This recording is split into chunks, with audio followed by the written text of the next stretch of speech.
This is the comparison that we've all been waiting for. The brand new KTM 390 Adventure and the Royal Enfield Himalayan 450. Which one is the better adventure bike? It's simple really. It's the KTM. Thank you for watching. Fine. Let me explain. I do love the KTM, but that might not apply to everybody. So let me break it down and give you all the aspects that you should be considering when buying an adventure bike.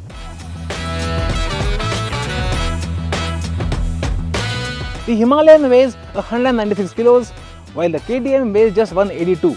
It's already 14 kilos lighter than the Himalayan, but more than that, the Himalayan feels quite top heavy, while the KTM feels quite slim and compact and hides its weight really well whether you're on the move or even at a standstill. And if you want to move the bike in the parking lot, the KTM is much easier. So in this category, it has to be the KTM.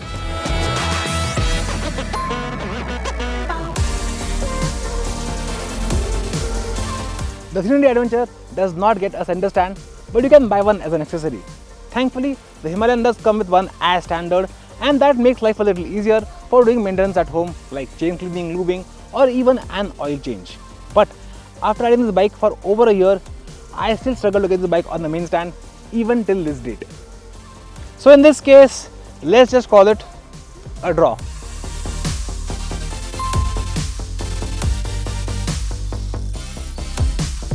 The Himalayan seat height actually is fairly low and is quite narrow, which means even at both seat heights, 825 and 845, I can flat foot the bike very easily.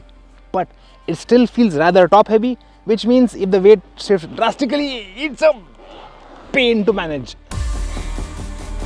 The KTM 2 has a fairly low seat height of 830 mm, but the bike is so narrow that people of most heights can get their feet on the ground very easily. Plus the weight feels quite evenly distributed, which means even if you tip the bike over, it's quite easy to manage.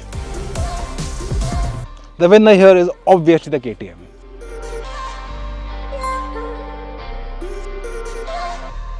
Now both these motors are quite tractable in the city, but the Himalayan feels a little lacking in bottom and grunt, which means when you're crawling through traffic, you have to use the clutch and throttle a lot more.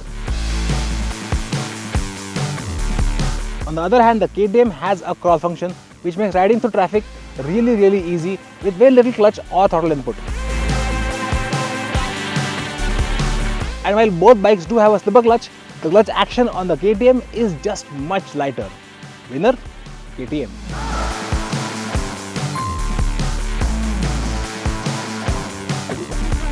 Now both these engines are large single cylinders with liquid cooling and both throw a little heat towards your legs when you're stopped in traffic.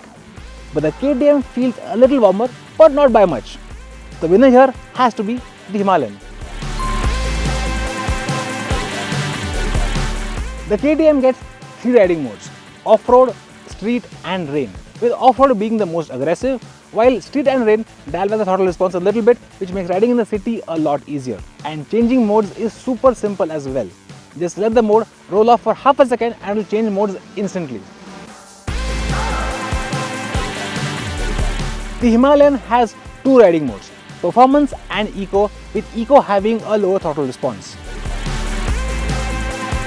But changing modes on the Himalayan while riding can sometimes be a real pain because it will just deny your mode change and will turn the key off and on back again. The winner here, KTM.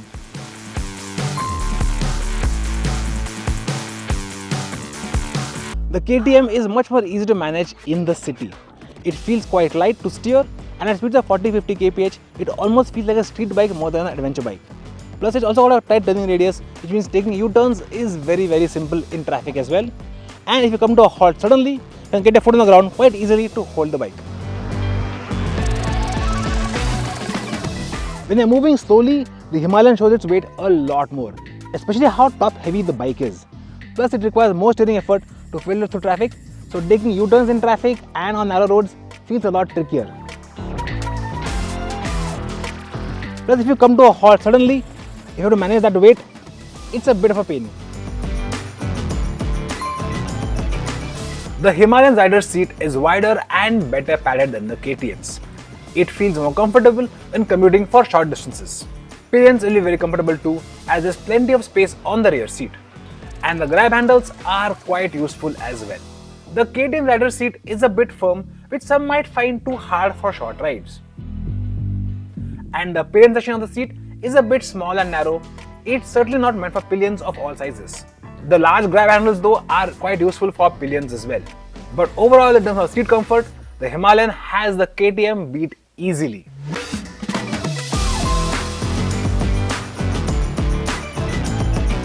Both bikes don't have plus suspension, but they handle bad roads really well.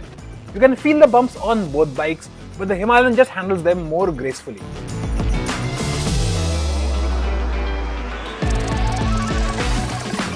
The KTM isn't bad or bouncy by any means, plus you have a lot more adjustment to find the right setting for you. But right out of the showroom, the Himalayan rides much better. And the KTM has some strange issues as well, like having to remove the side panel to adjust rear preload.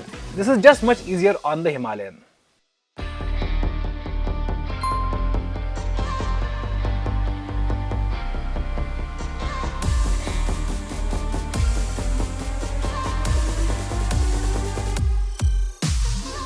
The biggest difference between these two bikes when riding off the road is their weight.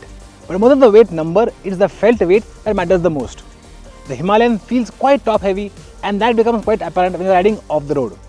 It really requires an expert hand to tackle tricky trails. And if it tips over, good luck holding the bike in place.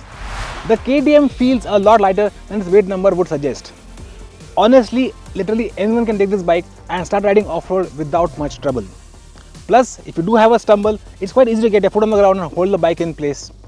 And if you're standing up and riding, these large side panels give you lots of grip to hold the bike with your legs, and that makes you feel more confident when you're off the road. Ease of off-road riding, winner, KTM.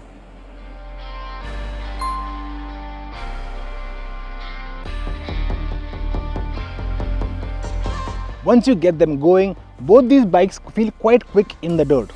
And in terms of sheer off-road performance, there's not much difference between them. But at slow speeds, the Himalayan does feel a handful to manage. You have to really work the throttle and the clutch to keep yourself going. The KTM's crowd control works well in the city and works great off-road as well, requiring very little input on the clutch and throttle to keep going on some trails. Plus, the KTM also has traction control, which means off-road newbies have some safety net. Winner, KTM again.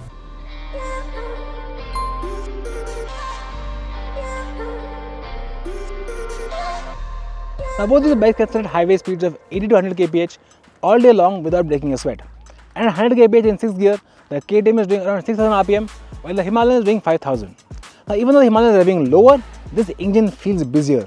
The KTM just feels calmer at higher revs as well. And in terms of sheer performance, the KTM is just quicker. And when it comes to overtaking on the highway, when you open the gas at speed, the Himalayan does seem to have a slight advantage, but once the revs build on the KTM, it just passes traffic in a blink. No matter what gear, what speed, the KTM is quicker than the Himalayan. Not by much, but it is quicker. So winner, KTM.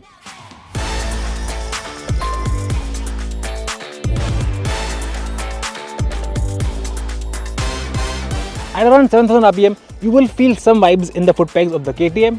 But if you're riding at 100 kph in 6th gear, those vibes are negligible. Plus, they are only on the foot pegs, not on the tank or handlebars or anywhere else. At 100 kph, the Himalayan is definitely vibier, and those vibes can be felt on the foot pegs, tank and the handlebar as well. Surprisingly, if you start going faster, those vibes actually reduce, but then you're speaking about illegal speeds. A long day of touring on the Himalayan will leave your hands and maybe even your feet tingling. The KTM? Nothing at all, and in this aspect, the KTM is the winner.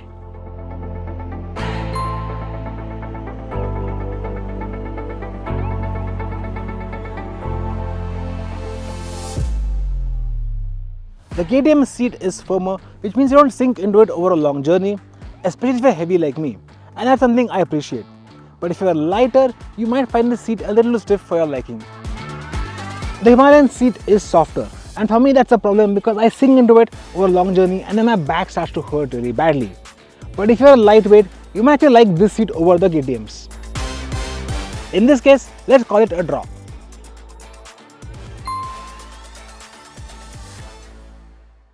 Now both bikes have really solid windscreens. The Himalayan's windscreen directs wind around the rider quite well. Up to speeds of 100 kph, there was only a minor amount of buffeting even on my touring helmet. But start going faster and I could feel the wind tugging at my helmet quite a lot.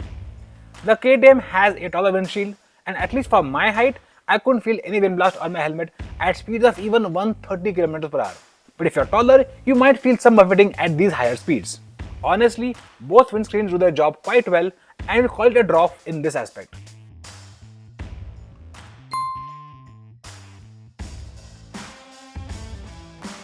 Now both these bikes are running 21-inch front wheels, but the KTM feels quite easy to steer at highway speeds. And on the winding hard roads, it almost feels like a street bike. The Himalayan is a good handled as well and feels quite stable around corners, but it does require much more effort to steer. So in terms of highway handling, the KTM is the clear winner.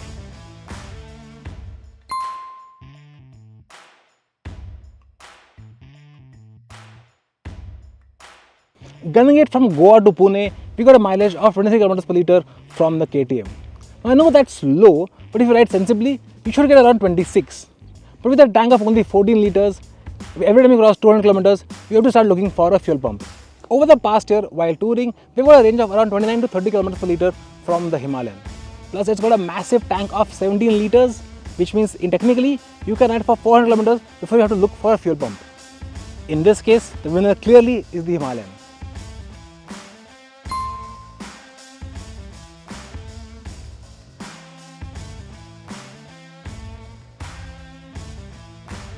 For touring, the KTM gets cruise control.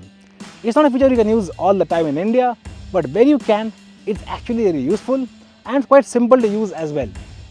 The Himalayan has no cruise control, but it gets proper Google Maps navigation, which means if you explore a new place, it's a big help. But the one thing the Himalayan gets as standard and the KTM doesn't is a tail rack, which makes tying luggage a lot easier, and that's a great thing to have for touring. So the winner here, grudgingly, is the Himalayan.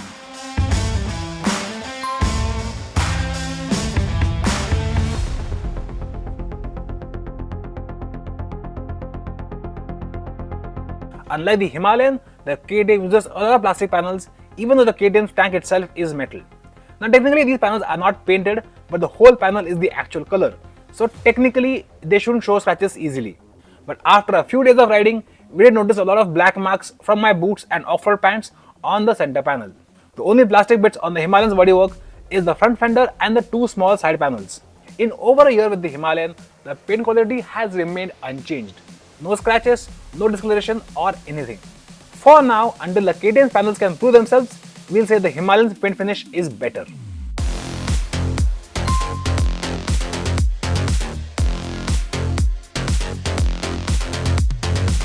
When it comes to build quality, both these bikes feel quite solid. Now I know in the Himalayan's case, there have been some reports of the chassis breaking for whatever reason. But on our Himalayan, which we've had for over a year, it's been used by everyone, it's been dropped multiple times, and all that's gone wrong is a loose cone set, a loose number plate, and a broken clutch sensor. For us, the Himalayan has been quite reliable. That said, it might not be true for everyone.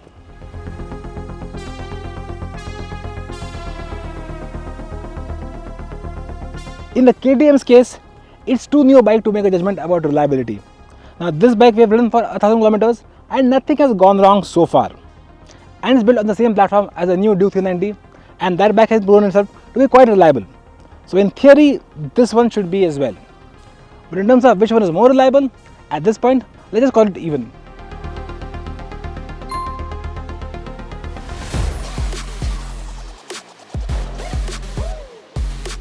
The Himalayan switchgear is really strange to use, especially the headlight pass switch. This is something we haven't been able to get used to even after a year of riding this bike. And the joystick to control the menus feels extremely vague, and even navigating the menus is quite confusing. The KTM switchgear feels solid, is backlit and very easy to operate. And the menus feel a lot more intuitive to use as well. Without a doubt, the KTM wins in this regard.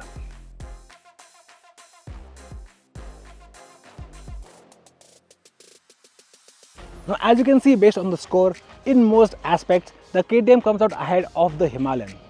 But there is still one big difference, and that is price. Now, even the base Himalayan with the optional tubeless spoke wheels is 71 grand cheaper than this KTM. And the Hanley Black Himalayan, which looks gorgeous by the way, even that with the tubeless spoke wheels is 58 grand cheaper than this KTM. So if you want to save some money and buy the Himalayan, go ahead, it's a very good bike. But if you want the best adventure bike in India, you have to pay the extra money for the KTM because it's really worth it.